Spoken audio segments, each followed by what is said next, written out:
What's going on, America? This is Kevin from Kevin's Corner, where I try to make sense out of nonsense.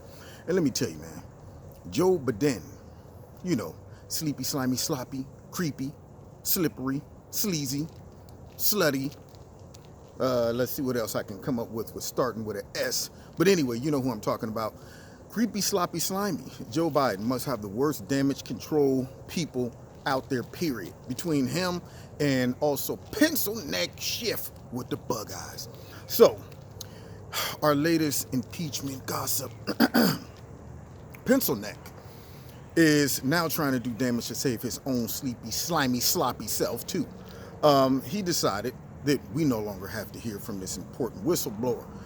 It's not relevant because we have the transcripts. Nothing speaks louder than the transcripts. Just a minute ago, you were saying we must hear from the whistleblower, and now all of a sudden you said no. I wonder why. Could it be that it'll come out that you are perhaps the whistleblower, meaning the mastermind behind it all, and the so-called whistleblower was just a part of the plan? We need you to be a prop. We need you to fill in and just, pretty much say that you're the person that came out with this information that I actually came up with. Apparently, we find that a couple months prior to this all coming out, that Pencil Neck hired two people from the White House, from the Obama era. And I don't know if they work for the NSA or somebody, but they were at the White House. He took them over here. And I remember, he's supposed to come out with the second whistleblower. Could it be those two people? First one, well, yeah, okay, I guess that's what happened. Yeah, that's right, that's what happened. And I'm going to write it down that way. And all you got to do is nod and say, yup. And then the second person was going to come out. But no need to bring them out because we already, quote unquote, got the transcripts. All right, now, we know that if the whistleblower comes out, there's going to be some questions. Excuse me, Mr. Whistleblower. Why didn't you put down on the document that you filled out where you said that nobody's respecting your feelings and your findings that you didn't see firsthand? Yeah, why didn't you say that you reached out to Adam Schiff and his crew? Why didn't you say you had connections with Joe Biden? Who gave you this information? You claim that all of these things took place, but a lot of that information was incorrect. How'd you get it incorrect? Well, were your sources compromised? And you said that you got this information from multiple sources from the White House. Are you just that popular? Does everybody in the White House come to you and say, we feel that you're an important person that we can confide in, one after another, back to back? How did they know you can be a trusted source? How did they know you would be the one that would carry the message straight to Adam Schiff, Pencil Neck? Why didn't you take it to somebody else? Why'd you go to Schiff first? These are a lot of questions that Adam Schiff don't want the whistleblower to have to answer. So it's now all of a sudden it's important that we keep the whistleblower's identification quiet. It's important because the whistleblower can blow the whistle on you, Schiff. Now moving on to Joe Biden. So his damage control, baby Joe, baby sleepy, slimy, sloppy, Hunter Biden came out and I guess he said, well, if my father wins the presidency, I would then step down from, I guess he might even step down from the Chinese board, making where he's making like $1.5 million a year to do what? And they're still drafting some type of document saying what he does. Isn't that crazy? It's taken them a long time. I mean, they requested that a while ago, and the Chinese are like, okay, everybody scrambled. We never thought we'd see this day when we had to actually put something on paper. It was just a gentleman's agreement. Hey, we'll give you this much money, and your dad help us with some influence. Is that good? Yeah, okay. Gentlemen's shake on it. But now they got to write something down, and they're going to make it up. Hunter Biden's responsible for operational fairness and equality. He's over the people that do stuff down in the basement where stuff goes on. He oversees the whole plant where he looks and makes sure people are properly dressed and they have stocking caps on their head so the hair follicles don't fall into the uranium and all of the oil that we're brewing up. Yeah, he does those type of things. Yeah, right. Okay. So they haven't come up with that yet to justify what he does. And he decides, I'm going to get a jump on it, and I'm going to step down from this board in China where he was making all this money. And he says, also, if my dad become president, I promise not to work in any other foreign agency because, whatever. Now, Sleepy, Slimy, Sloppy comes out today, and he follows up with that, talking about his son was noble. to step down. It just shows that nothing was going on. And there's no proof. There's no proof. That's because nobody looked into it. If you and your friends all playing by the same rules, so you think they're going to investigate you?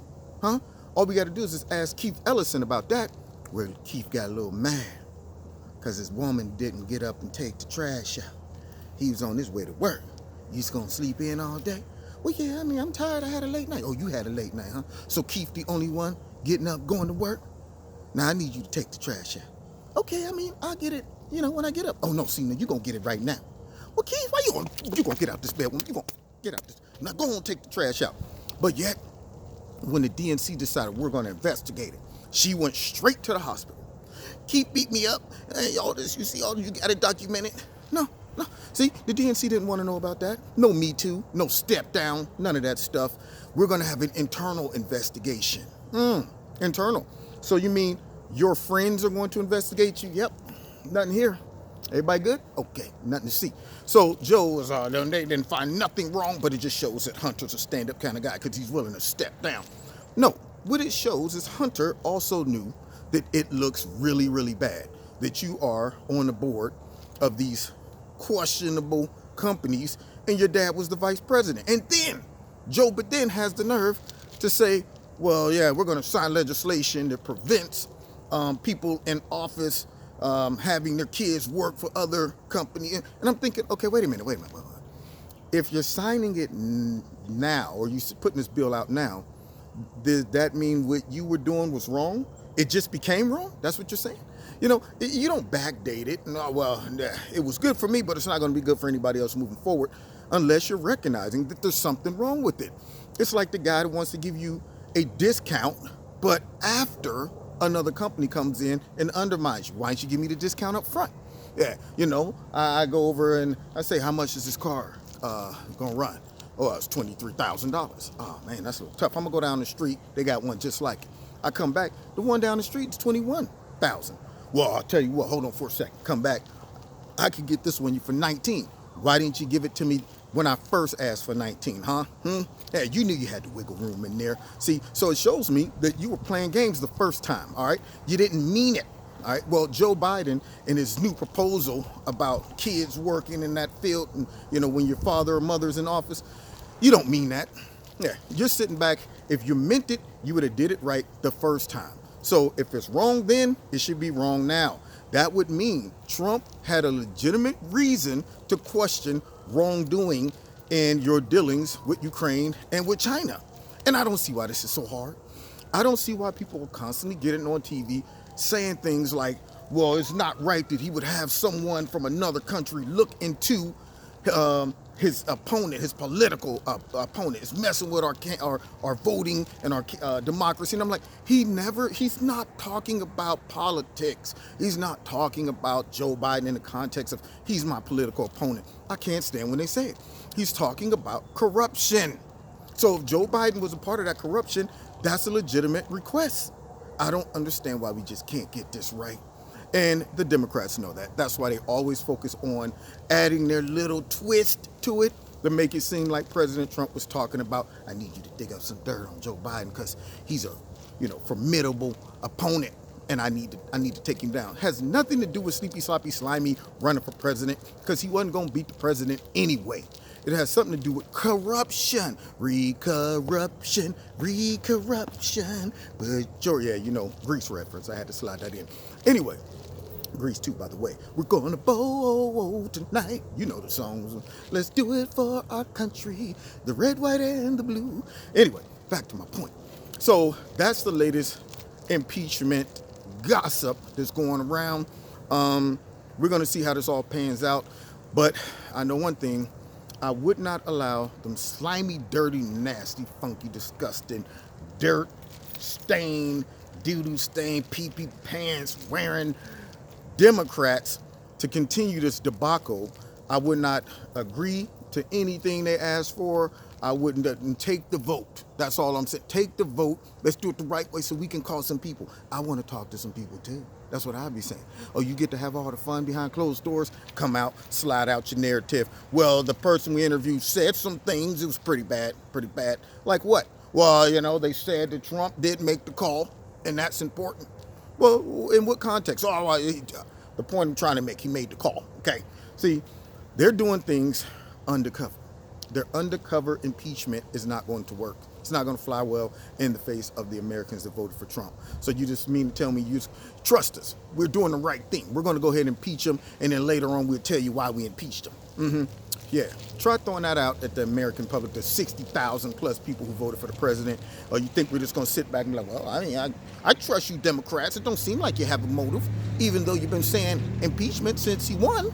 But I mean, why would you put all this together and try to undermine him and undo a duly elected president? I mean, you're our officials. We trust you. Yeah, you voted in. We think you're doing the right thing. You're holding up the Constitution. You believe in democracy. You would never do nothing like that to us, would ya? You think we're that dumb and naive? Come on, man. Come on. Anyway, you've been listening to Kev from Kevin's Corner. Check me out every Wednesday night, 7:30 live in Kevin's Corner on YouTube and on my radio blog talk show. Don't forget to hit like, share, subscribe, and the notification button. Make sure you're still subscribed. Some people have been mysteriously being unsubscribed. And also make sure that you have it on all notifications, or else they will cherry pick when you get one or not. And then finally, check out Extreme Teas, my sponsor. If you like something, put my name in the promo code Kevin. You'll get a 20% discount. And if you want to donate to Kevin and Kevin's Corner, feel free. The link is in the bottom. You can do that. And then finally, find me on Facebook and the Twitter. All right. See you next time around the gossip mill, around the water cooler, where I share the latest gossip on the impeachment. Okay. God bless.